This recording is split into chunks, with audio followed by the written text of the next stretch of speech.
저는 저희 부모님의 임종을 보지를 못했습니다. 두 분 다 그 임종을 제가 지켜보지 못했는데, 그 이유는 우리 아버지가 돌아가실 때 제가 군 생활을 부산에서 했는데, 아버지의 그 부고장을 제가 행정착오로 전달을 받지 못했습니다.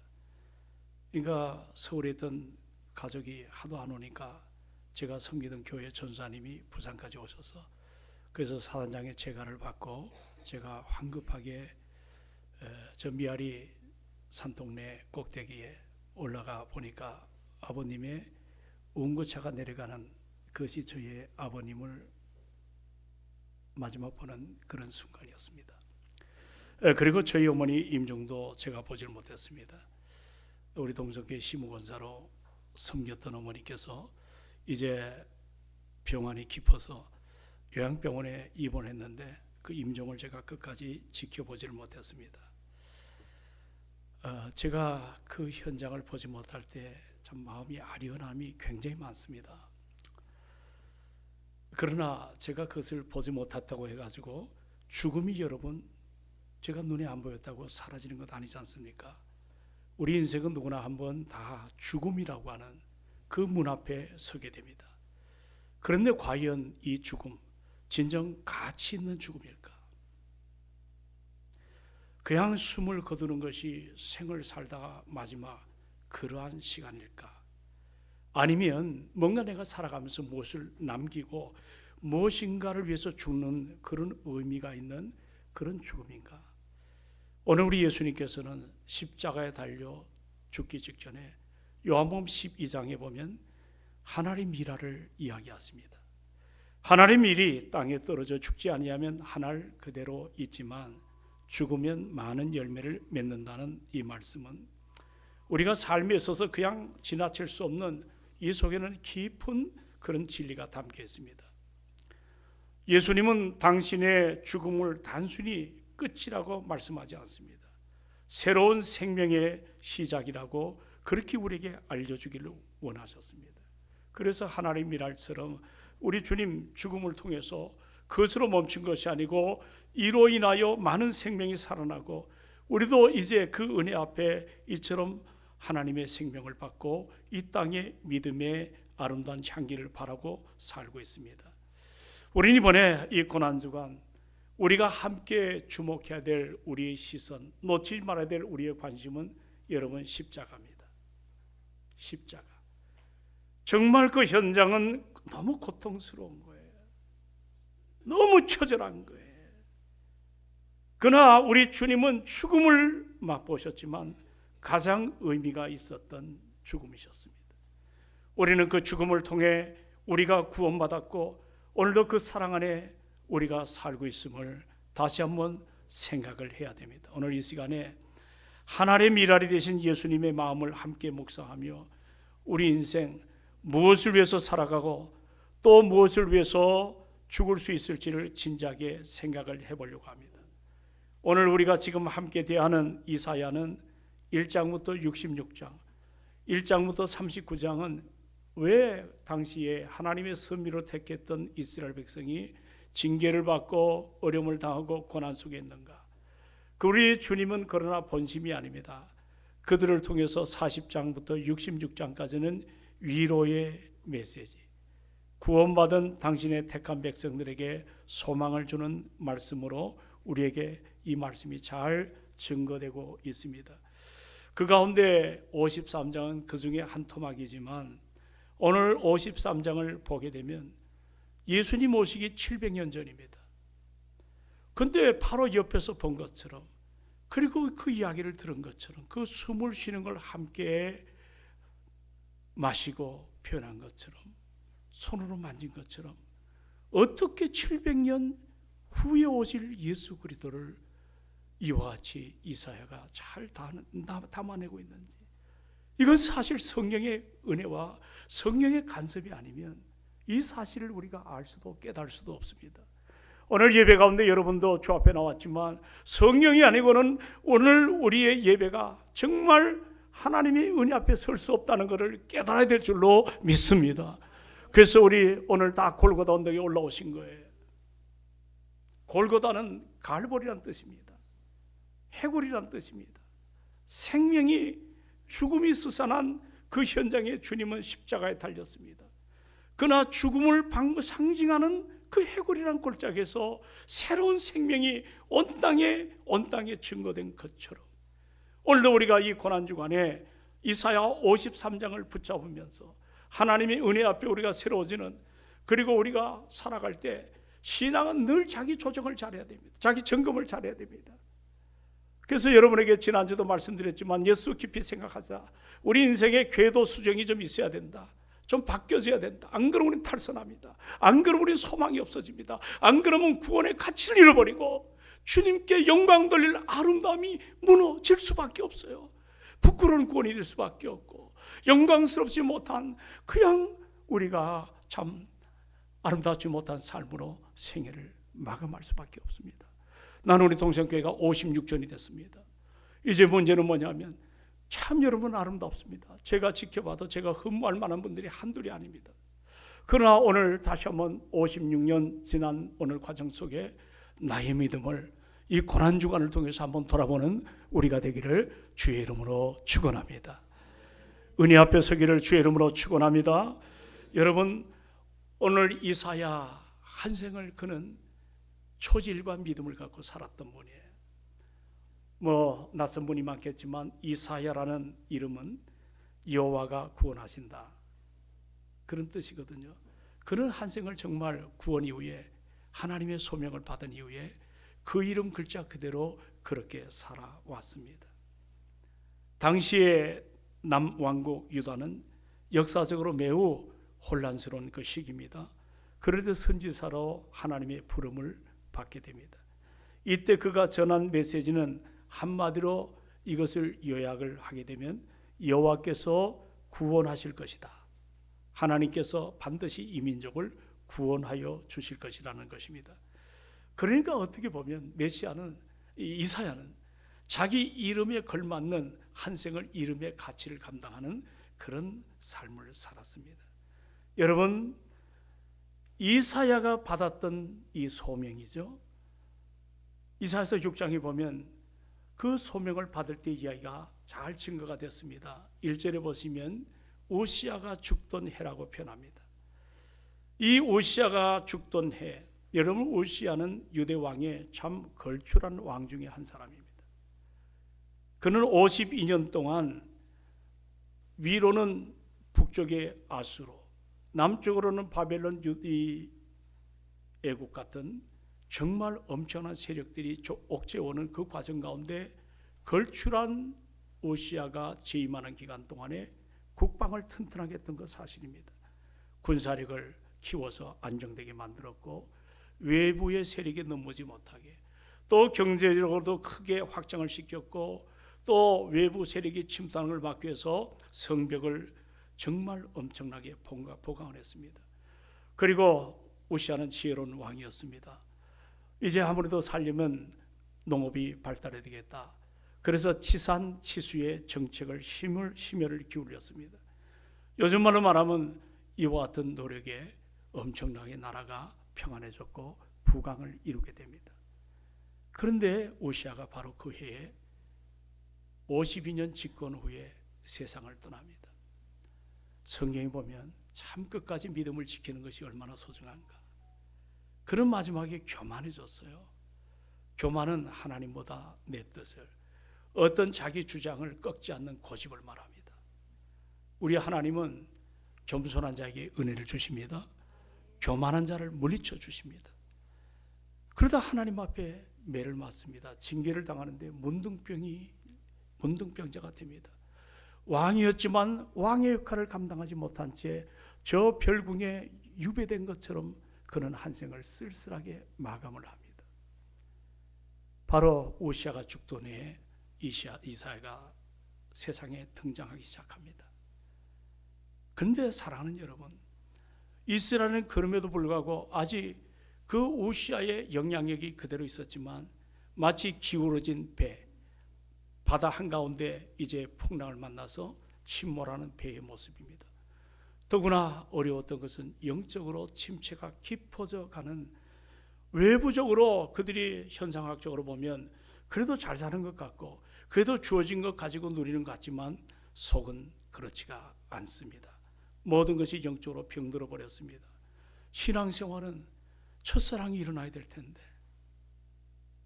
여러분 오래된 교회 중에 가장 염려되는 것은 첫사랑의 상실입니다.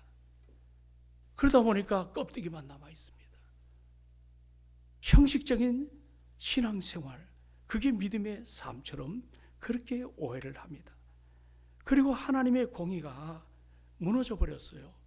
사신 우상 숭배하는 그런 것들이 만연된 그런 한복판에 어느 날 청년이었던 이사야는 너무 통증이 일어났어요. 견딜 수가 없었어요. 왜 내 조국 이스라엘이 하나님의 선택받은 백성인데 왜 이렇게 허물어져야 되고 이렇게 망가져야 되고 이렇게 미래가 가늠할 수 없는 이런 처참한절에 빠지게 됐는가? 얼마나 답답하겠어요. 자기 의를 가진 청년인데 어느 날 성전에 뛰어들어갑니다. 기도하러 갔겠죠. 답답합니다. 그런데 성전에 들어갈 때 거룩하신 하나님의 영광 임재를 보게 됩니다. 그건 그가 인생을 살면서 한 번도 겪어보지 못했던 신비한 하나님의 세계입니다. 그 거룩하신 하나님의 임재 앞에 자기 의문을 가지고 들어갔는데 왜 나라의 저위정자들이 저렇게 사느냐, 왜 공직자들이 허물어졌냐, 왜 종교인들이 저렇게 타락했느냐, 이런 것들로 설랑설레하면서 마음에 답답함을 가졌던 청년 이사야가 그 모든 건 사라진 채 영광의 주님을 바라볼 때 그는 소스라치게 놀랍니다. 화로다 나여 망하게 되었다. 내가 부정한 자리에서 거룩하신 주님의 영광을 봤다는 거예요. 여러분, 주의 임재를 체험해 보셨나요? 새롭게 하소서에 저희 집사람이 즐겨보는 프로인데 거기에 오시는 목사님 또는 간증자마다 내가 예수를 보았다, 체험했다, 만났다 하니까 거기에 한 분이 늘 들으면서 집에 가서 고민이, 나는 왜 저분들이 만난 그 예수를 만나지 못했을까? 여러분, 주님의 임재를 체험하시나요? 우리 교회가 56년 된 교회입니다. 지금 아멘한 사람이 2사람이에요. 자신이 없어요. 여러분, 구약은 계시가 진행되는 시기입니다. 직접 주님께서 오셔서 현현을 하든지 직접 나타나셔서 당신을 보여주십니다. 그러나 계시록으로 계시가 완성될 때는 주님이 우리에게 남겨준 선물이 있습니다. 그것이 성경입니다. 성령을 통해 조명을 받을 때 이 말씀이 단지 기록된 말씀이 아니라 살아있는 말씀으로 내 인생을 바꿔놓습니다. 그 말씀 한마디에 내 인생이 바뀌었습니다. 여러분, 믿음으로 살았던 아름다운 사람들은 말씀을 묵상하다가 거꾸로졌습니다. 말씀을 읽다가 눈물을 흘리고 그리고 신앙이 새로운 변화가 일어납니다. 나는 여러분 임재하니까 주님이 갑자기 이 자리에 나타나가지고, 물론 아주 초자연적이기 때문에 제가 그런 현상을 보지 못했기 때문에, 그러나 여러분 하나님의 말씀을 통해 성령께서 조명하셔서 이 말씀으로 우리는 얼마든지 예수의 임재를 만날 줄로 믿습니다. 우리가 그 은혜 앞에 우리가 바로 서서 정말 하나님의 영광을 바라봐야 되지 않겠나요? 소스라치게 놀라는 이사야, 주님이 천사를 동원하십니다. 제단에 숯불 하나를 끄집어내더니 부정한 입술을 정결케 하십니다. 그리고 하나님이 이제 말씀합니다. 이사야를 향해서 내가 누구를 보내며 누가 우리를 위하여 갈고, 하나님의 콜링을 받게 됩니다. 이사야는 거기서 죄사함의 은총과 구원의 감격을 다시 한번 회복하는 그 순간 그는 즉시로 답합니다. 주님, 내가 여기 있습니다. 나를 좀 보내주세요. 이 이사야는 이 소명 사건 이후에 인생의 방향이 바뀌어졌습니다. 그는 당시의 귀족 중에 귀족입니다. 요즘 말로 말하면 아주 진골 같은 성향을 가진 축복의 케이스가 이사야입니다. 예루살렘에서 얼마든지 권력을 추구할 수가 있었고 세상적인 성공을 꿈꾸는 대로 이루기를 원했던 그런 특권 중에 있던 사람입니다. 그런데 그가 주님을 만나는 그 순간 그는 인생이 바뀌어졌습니다. 그동안 자신을 위해 살던 삶이었지만 이제는 그가 만난 예수 그리스도를 통하여 인생의 전환, 인생의 삶의 방향이 달라졌습니다. 자신의 꿈을 쫓는 삶에서 이제는 하나님의 뜻을 따라 살아가길 원하는 순종의 삶으로 방향이 바뀌어졌습니다. 폴 손이라는 분이 있어요. 우리 청년들이 아마 이 책을 접근한 분이 있을지 모르겠지만 청년의 시간, 이 책을 보게 되면 자신의 인생의 방향을 바꾸게 된 그런 이야기를 기록하고 있습니다. 이분이 20대 중반에 대학을 졸업하고 남들이 정말 그 꿈의 직장으로 여기는 보잉사에 아주 좋은 성적으로 입사를 하게 됩니다.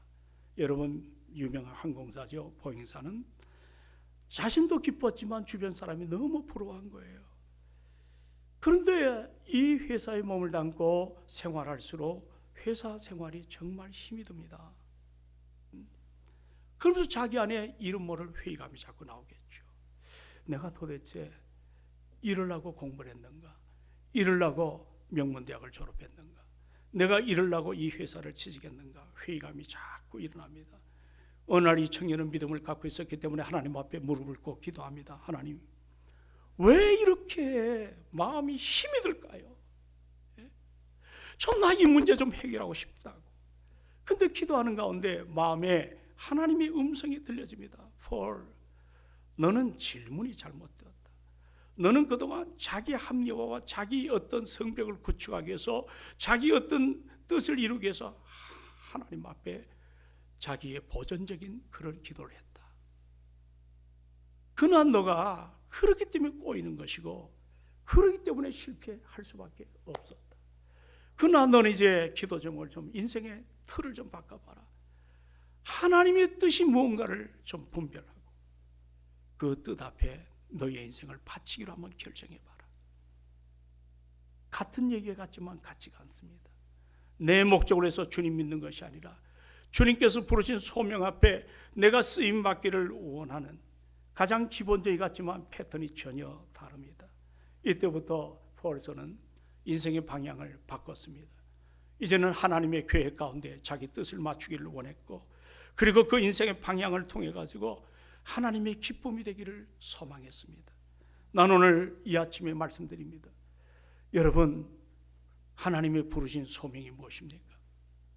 그 뜻대로 우리가 살아갈 때 정말 그분의 계획 앞에 내 궤도 수정을 하고 그분의 은혜 앞에 늘 우리가 약하기 때문에 장로님 그런 기도하셨죠. 부서지기 쉽고 깨지기 쉬운 내 존재인데 그럼에도 불구하고 나를 끝까지 지켜주신 하나님의 사랑, 오늘도 내 의의가 아닌 그 십자가의 사랑 때문에 우리가 이 자리에 서 있는 것을 잊지 않기를 주의 이름으로 부탁합니다. 우리가 놓치지 말아야 될 게 하나 있어요. 내가 거듭났다면, 하나님의 자녀가 됐다면 우리는 세상 사람들과 분명히 달라져야 될 줄로 믿습니다. 똑같이 그들이 하는 것보다도 더 잘못된 인생을 살지 않길 바랍니다. 우리가 구별됐다는 단어는 다름이 있는 축복이거든요. 세상 사람들은 자기 자신의 인생의 방향 결정합니다. 자기가 바라고 기대하는 목표를 향해서 끊임없이 거기에 초점을 못 둡니다. 그러나 우리 그리스도는 어떻습니까? 내가 때로는 지치고 내가 때로는 밑바닥 인생을 내가 때로는 원하는 것 되지 않고 여러 가지로 문제가 우리를 힘들게 할 때가 많습니다. 그러나 여러분 하박국 선지의 기도 제목을 기억하나요? 무화과나무, 저 포도나무, 감나무에 소출이 없고 열매가 없다 할지라도 오양간에 송아지가 없고 모든 것이 없을지라도 나는 여호와 하나님으로 인하여 기뻐하며 즐거워한다고 했습니다. 지금 매우 힘들어요. 어떤 분 울어요. 흥음하고 싶은데 없다. 괜찮아요. 뭔가 헌신하고 싶은데 시간이 나지 않는 거예요. 어제 하루 종일 청소를 했어요, 여러분. 교회 안에 여러분 교인들 얼마 되지 않는 토요일 날 나온 숫자들이 몸이 부셔지도록 청소를 합니다. 좀 여러분이 다 함께 나와가지고 좀 나누면 얼마나 아름답겠어. 근데 한 분이, 목사님, 내일 학교가 이제 무슨 시험 준비를 하기 때문에 자기는 부득불 이른 아침 주의를 지키지 못하고 나간다. 그 말에 여운이 흐리는 그 모습이 마음에 굉장히 아픔을 갖게 되었습니다. 여러분 다 그렇게 사시죠. 믿음 지키려고 애를 쓰시고 은혜 앞에 서시기로 그렇게 갈망하는데 세상이 넉넉하지가 않습니다. 우리를 그대로 내버려 두지 않습니다. 오늘 그런 환경 가운데 여러분이 이 자리에 나와 믿음의 고백을 하고 있습니다. 아셔야 됩니다. 우리의 인생의 방향은 저 높은 곳을 향하여 내게 주어진 사명을 감당하여 그게 힘들고 고독하고 잘 안 된다 할지라도 성경대로 믿음의 주가 되시고 나를 온전하게 하신 예수 그리스도, 그분을 주목하고 나가는 우리가 되기를 소망합니다. 오늘 이사야가 받았던 소명이 뭘까요? 그는 주전 739경에 나이가 20살이라고 그렇게 정리해 볼 수가 있습니다. 4대 왕을 거쳤습니다. 한 사람이 4명의 왕을 거쳤습니다. 680경에, 그러니까 이사야가 선지자로 소명을 받은 후에 그는 59년 동안, 거의 60년 동안 선지자로서의 소명을 감당합니다. 4번의 왕이 바뀌었습니다. 공격해오는 적들이 대상이 바뀌어졌습니다. 시대 상황이 바뀌어졌습니다. 그러나 다른 게 하나 있습니다. 이사야는 초지일관 주님을 바라보고 환경이 달라져도 주변 여건이 정말 자기에게 불합리하다 할지라도 주님을 바라보고 나갑니다. 이사야에서 보면 두려워하지 마라. 우리 아들놈이 두려워할 때 두려워하지 마라. 우리 교인들이 고통을 당할 때 두려워하지 마라. 이번 한 주간의 기도원에서 문자도 날리고 어려움을 당한 분들에게 두려워하지 마라. 오직 하나님께서 우리 인생을 컨트롤하신다. 믿음으로 나가라. 오늘 흔들리는 시대 앞에 흔들리지 않은 초점이신 예수 그리스도, 그분을 붙잡고 이사야는 믿음으로 살았습니다. 여러분, 오늘 이사야서 53장을 이제 주목해 보십시오. 메시아가 어떻게 오실지를 아주 상세하게 보여줍니다. 그는 멸시를 받았습니다. 사람들에게 버림을 당하셨습니다. 간고를 많이 겪었습니다. 여러분, 이사야가 봤던 메시아는 로마 군대 앞에 칼을 들고 나타난 영웅이 아니었습니다. 사람들에게 버림을 당합니다. 상처를 입으셨습니다. 묵묵하게 침묵하며 끌려가는 저 도수장에 도살당하는 어린 양의 모습으로 다가왔습니다. 주님은 이렇게 말합니다. 왜 그럴까? 예수님의 찔림은 우리의 허물 때문이다. 그가 상함은 우리의 죄악 때문이다. 여러분, 우리 예수님은 이유 없이 십자가에 못 박히신 것이 아닙니다. 나의 죄 사함받게 하시기 위해서 그 고난의 십자가 고통을 걸머지면서 그렇게 십자가에 달려 죽으셨습니다. 오늘 이사야는 이런 놀라운 비전을 예수님 오시기 700년 전에 보았습니다. 외쳤습니다. 보라, 보라. 이 이사야에 보면 보라는 단어가 70번이 나타납니다. 왜냐면요, 우리가 그렇잖아요. 자꾸 환경이 나를 애워싸고 힘들면 주님 바라보던 눈이 세상을 향합니다. 환경을 향합니다. 우리 주변을 바라봅니다. 그럴 때 이사야는, 야! 너 그러지 마라. 좀 보라. 예수를 주목하라는 겁니다. 예수를 의지하라는 겁니다. 70번이 나타나더라고요. 그저 한 번 봐라가 아닙니다. 눈을 들어 좀 제대로 보라는 거예요. 너희가 지금 놓치고 있는 진짜 희망을 바라보라는 겁니다. 무엇을 바라보라는 거예요? 바로 하나님이 보내실 메시아 예수 그리스도십니다. 그분은 우리를 구원하기 위해서 고난의 종으로 오신 것 사실이지만 저 십자가 달려 죽는 비참한 자리에 선 것도 사실이지만 그분은 거기에 끝나는 것이 아니고 사망 권세 깨뜨리십니다. 그리고 부활하신 분입니다.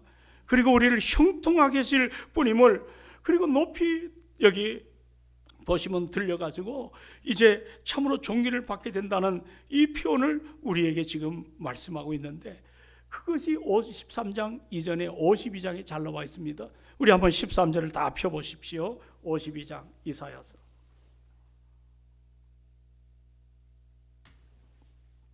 (52장) 13절 다 같이 읽습니다. 시작. 보라, 내 종이 형통하리니 밭으로 높이 들려서 지극히 존귀하게 되리라. 아멘. 이 말이 제가 지금 설교했던 내용입니다. 보라, 내 종이 형통할 것이다. 고난이지만, 어려움이지만, 아픔이지만 그분은 실패자가 아니다. 높이 들릴 것이다. 지극히 존귀한 부활의 소망으로 우리에게 승리의 주로 다가올 것이다. 보라, 내 종을 보라. 그가 너를 위해서 고난받았다. 여러분, 이번 한 주간 우리가 놓지 말 것이, 새벽에 나오시죠. 56년 신앙생활 하는 여러분 가운데 새벽기도 한 번 드리지 못한 사람 있나요? 어떤 분은 병원에 가면 나가고 싶어도 못 나가더라고요. 우리 죽습니다. 머무는 동안에 신앙생활의 회복이 일어나기를 소망합니다. 교회 부흥되기를 원하신다면, 내가 참다운 신자가 되기를 원한다면 누구를 바라보지 마시고 보라, 고난주간에 주님을 바라보기 위해서 이 새벽 동산에 나오기를 소망합니다. 여러분, 안목사 목회하는 동안에 이런 문제 게을러 본 적이 없습니다. 항상 교회 집회를 위해서 한 주간 기도원에 가서, 이제는 좀 나이가 드니까 집이 좋아요. 어떨 땐 쉬고 싶어요. 이 교인들 보면 그러질 못하겠어요. 하나라도 더 말씀을 잘 준비해서 영의 양식을 아름답게 증거함으로 하나님의 기쁨으로 그렇게 살아왔어요. 여러분이 저를 어떻게 평가할지 모르겠지만 저는 부족한 게 많지만 변함없이 그 준비를 하고, 오늘도 안목사만 고난주간에 모든 일을 감당하는 것이 아니고, 나는 우리 동성교회가 새로운 변화 시대에 요즘에 희생들을 잘 안 해요. 내가 헌신을 잘 안 해요. 과거에 우리의 성도들이 피땀 흘렸던 그때는 지금보다 억수로 어려웠습니다. 머리카락을 팔았습니다. 그때도 미래가 안 보인다 그랬습니다. 그러나 그런 희생 속에서, 그런 헌신 속에서 동성교회가 그럼에도 불구하고 여기까지 온 것을 알아야 될 줄로 믿습니다. 자기를 한번 돌아보십시오. 십자가의 사랑 앞에 내가 얼마나 반응했는가, 내가 그 은혜 앞에 얼마나 헌신했는가, 그리고 지난날 믿음의 선배들이 옥합을 깬 것처럼 우리가 얼마나 희생의 삶을 기쁨으로 살아가고 있는가. 나는 이번 고난주간이 그런 은혜 앞에 서기를 주의 이름으로 축원을 드립니다. 그가 징계를 받고 내가 평화를 누리고, 그가 채찍에 맞음으로 내가 나음을 받았다. 그러므로 이번 고난주간에 우린 결단을 깊이 해야 될 것입니다. 한 번이라도 십자가 앞에 진지하게 서기 위해서 우리 자신들을 한번 돌아보십시오. 어떤 고민이 있나요?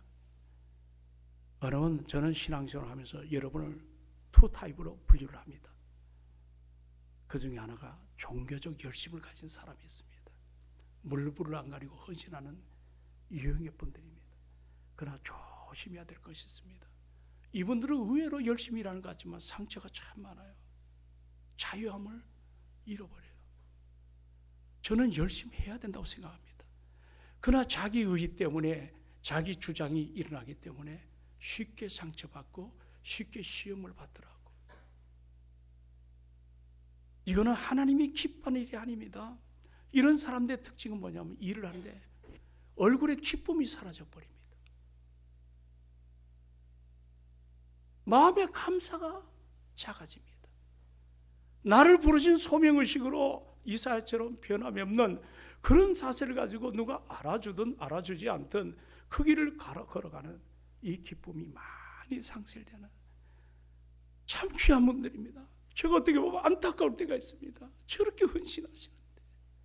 그러나 대부분의 사람들은 그렇지 못한 사람들이 많습니다. 나는 교회가 건강히 성장해서는 그저 한 번 나와서 힘들다가 아니라 꾸준하게 어제도 주일을 준비하기 위해서 이른 새벽부터 나가죠. 밤 늦은 그 시간까지 닦고 쓸고 청소하는 이런 분들이 한둘이 아닙니다. 자기 열심이지만 은혜를 받은 사람들입니다. 또 한 부류 타입을 봅니다. 무관심한 사람들입니다. 고난주간이지만 의미가 퇴색되어가는, 내 생활도 바쁜데 내가 먹고 살기도 힘든데 무관심입니다. 오늘 사랑하는 여러분, 우리가 알아야 됩니다. 주의 희생과 헌신은 반드시 기쁨이 수반됨을 믿으시기 바랍니다. 그 기쁨을 가지고, 감격을 가지고 남을 바라보는 것이 아니라 자기를 십자가 앞에 자꾸 대면시켜서 궤도수정을 감당을 해야 됩니다.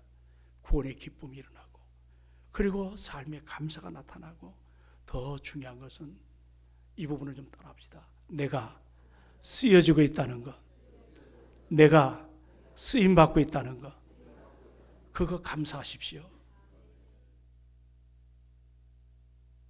여러분, 페니 크로스비라고 있습니다. 많은 시를 썼습니다. 이분은 앞을 보지 못하는 자매입니다.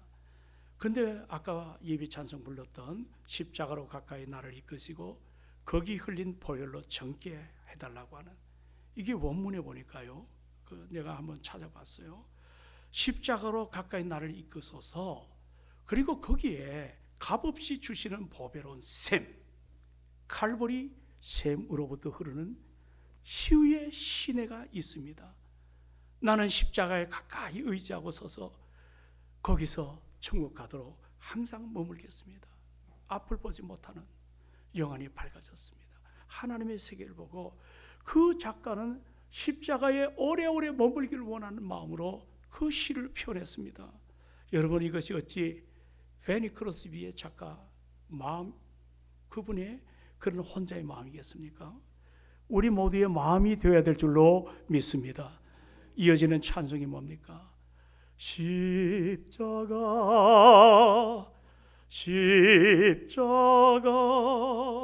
무한 영광일세, 요단강을 건넌 후 무한 영광일세. 우리 한번 다 같이 불러봅시다. 십자가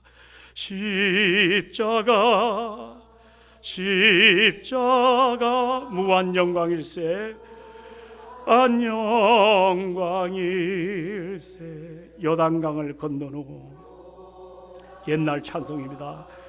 건넌 후 무한 영광일세, 영광일세. 우리 가운데 내가 구원을 받아야 하는지, 내가 왜 죄인이라고 하는지, 이게 잘 마음에 닿지 않는, 깨닫지 못하는 분이 오늘 여러분 가운데 계시나요? 하나님의 말씀을 펴놓으시고 십자가의 길을 따라가 보십시오. 하나님의 아들, 그분은 죄가 없으신 분입니다. 양발 양손에 못을 박혀 피 흘리며 고통하는, 신음하는 그 골고다 언덕에 여러분 올라가 보십시오. 그리고 조용히 그분의 얼굴을 우러러 보십시오. 왜 여러분이 구원을 받아야 될 존재인지 해답을 얻을 것입니다. 그리고 여러분이 왜 죄인인지를 알게 될 것입니다. 나는 여러분 가운데 죄책감에 고통하는 분을 많이 봤습니다. 여러분, 이 세상은 유혹의 부비출에, 유혹의 덫이 얼마나 많은지 모릅니다. 순식간에 잘못하면 폐가 망신하는 아픔들이 많습니다. 음란죄에 빠지게 됩니다. 도덕적으로 흠결이 생기기 시작합니다. 거룩하지 못한 자리에서 그러나 나는 외면적으로 내가 굉장히 거룩한 그렇게 살아갈 때가 얼마나 많은지 몰라. 왜 사람이 모를 것 같으니까. 그러나 여러분 마음 안에 죄책감은 점점 깊어집니다. 오늘 이 시대가 얼마나 방탕한지 아십니까? 얼마나 타락한지 아십니까? 얼마나 유혹의 늪이 심한지 아십니까?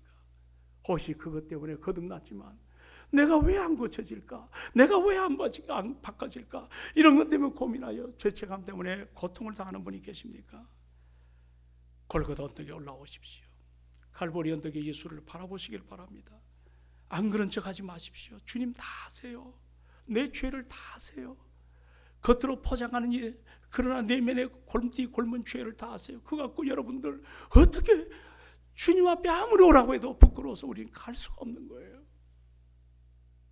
그러나 골고다 언덕에서 내가 너의 죄를 용서했다. 내가 너를 사랑한다. 그게 십자가입니다. 그 은혜 앞에 우리가 서서 다시는 죄는 모양이라도 우리가 버리기를 원하는 그런 영적 회복이 이번 집회를 통해 일어나기를 주의 이름으로 축원합니다. 달라져야 됩니다. 여러분 주님 다 보세요. 참으시는 거예요. 기다리시는 거예요. 인내하고 계시는 거예요. 그리고 우리는 그렇게 대단한 존재가 못 돼요. 오늘도 여전히 은혜 받은 죄인들이에요. 거듭났지만 생활적으로 죄인들이에요. 골고다의 언덕에 올라오면 그 사랑을 깨닫게 됩니다.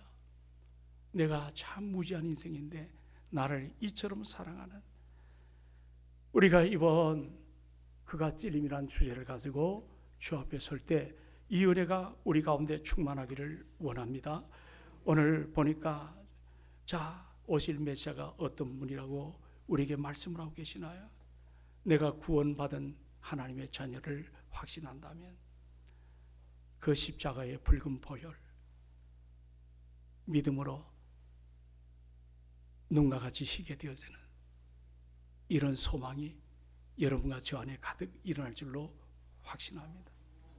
십자가 아직도 멀리서 보시겠나요? 내가 피곤하다고 그렇게 하시겠나요? 좀 더 은혜를 받으면 가까이 나오고 싶은 그런 마음이 우리에게 일어날 줄로 믿습니다. 뭐를 이렇게 제도를 만들어서 움직이는 게 아니라 사모하는 마음으로 우리 그렇게 교회를 사랑하십시오. 그렇게 나 자신을 희생하십시오. 그렇게 내 삶을 헌신하기를 주의 이름으로 축원합니다.